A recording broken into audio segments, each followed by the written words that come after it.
What makes you memorable in an interview? Your answers, right? Wrong. Well, kind of. Of course, your answers play a part, but even if your answers are great, someone that can connect with the interviewer as well as answering questions will always come out on top. So I spoke to a client recently who said that they registered with a recruitment agency after a telephone interview.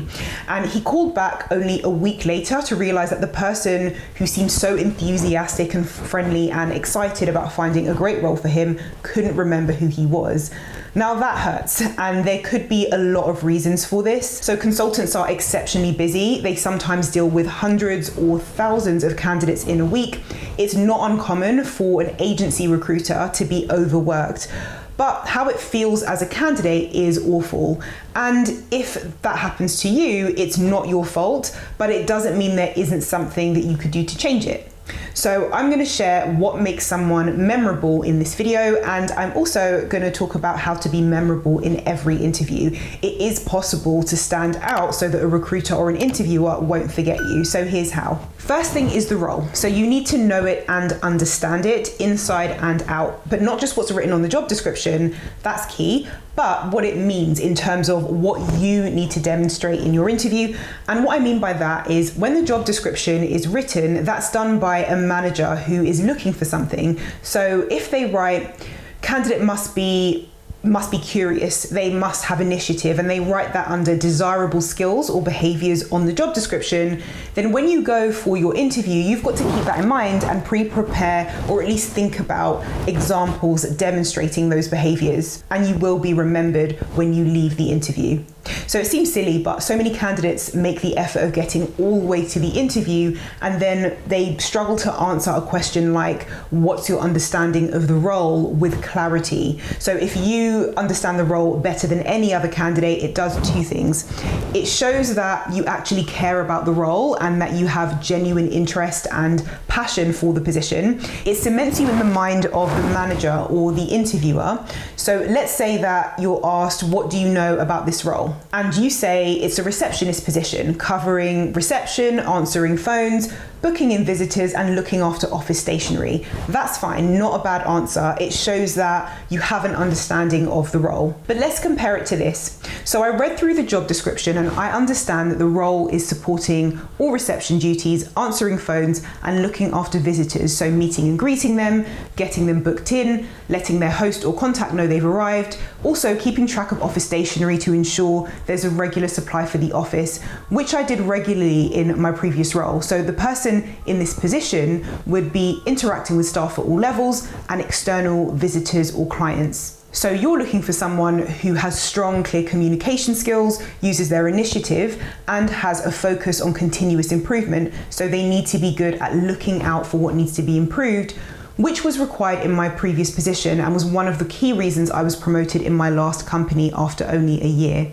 So all you need to do to come up with an answer like this is pay close attention to the job description. So here you're linking it to previous experience where you mention your previous role in two places. Here you're demonstrating what research you did before the interview when you mention that you read through the job description beforehand, and here you're linking it to your very best skills when you talk about why you were promoted. So in your answer, you would look at the parts of the job description that link with your relevant skills, and you would share that where you can in your interview. Now, I'm not suggesting that you can kind of just come up with this out of thin air, but when you're preparing for a job interview, you're looking at the job description, and doing this should form part of your prep.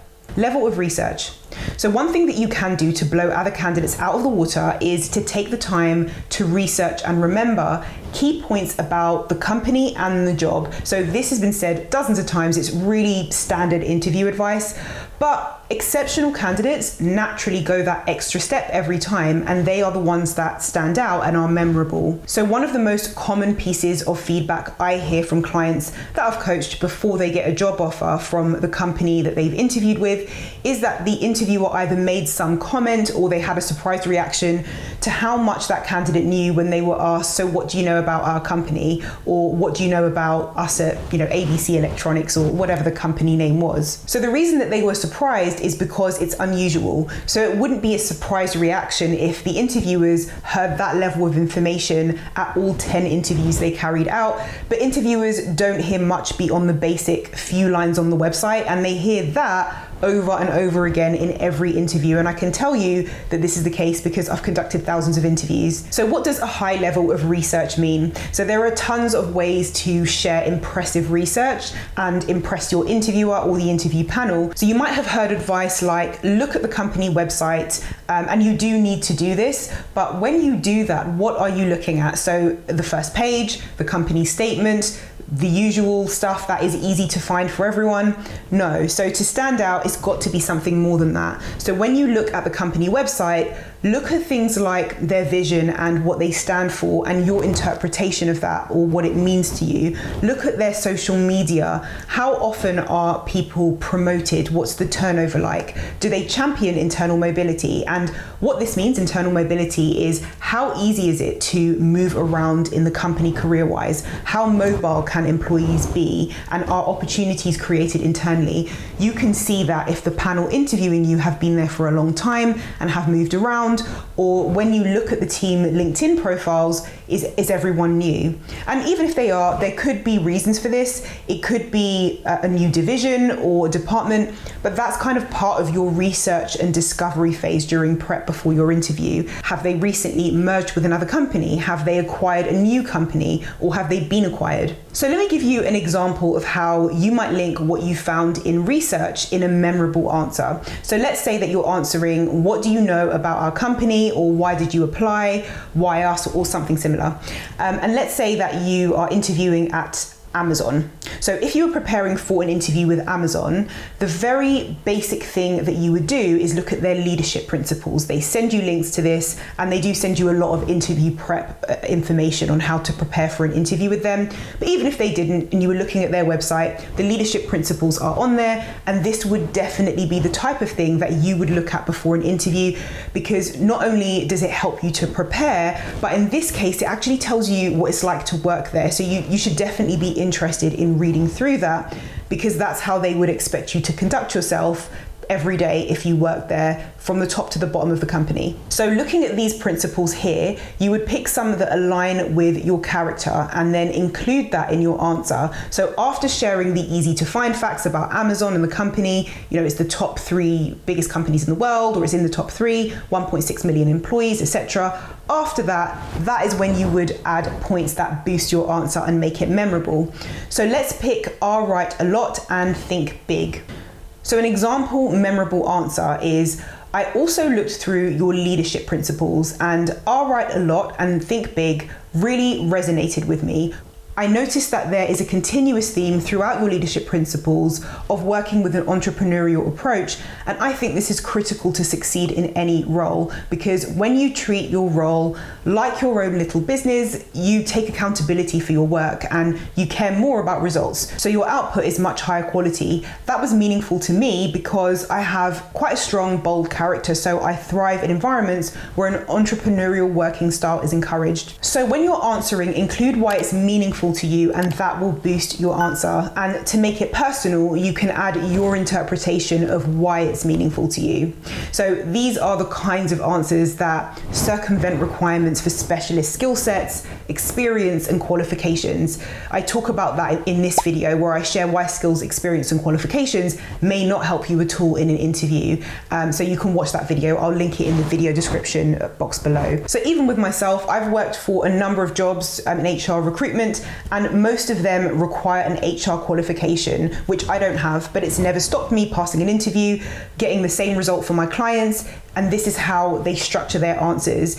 Same result for many of my subscribers, and ideally the same result for you. So next is preparation. So I've covered research, but Is this the only thing that you need to do when you're preparing? No, of course not. You need to also think about what you'll ask the interviewer. You've got to know your CV or resume so that you can discuss it easily and jump back and forwards between roles, knowing dates, key duties, but most importantly, the ones relevant to the role. And you also need to think about how you'll answer common interview questions. So I include the top 20 interview questions and answers in this free guide, which you can grab below in the video description. So it covers difficult interview questions like why should we hire you, how do you handle pressure at work, and more, plus what you should be asking your interviewers at the end of your interview.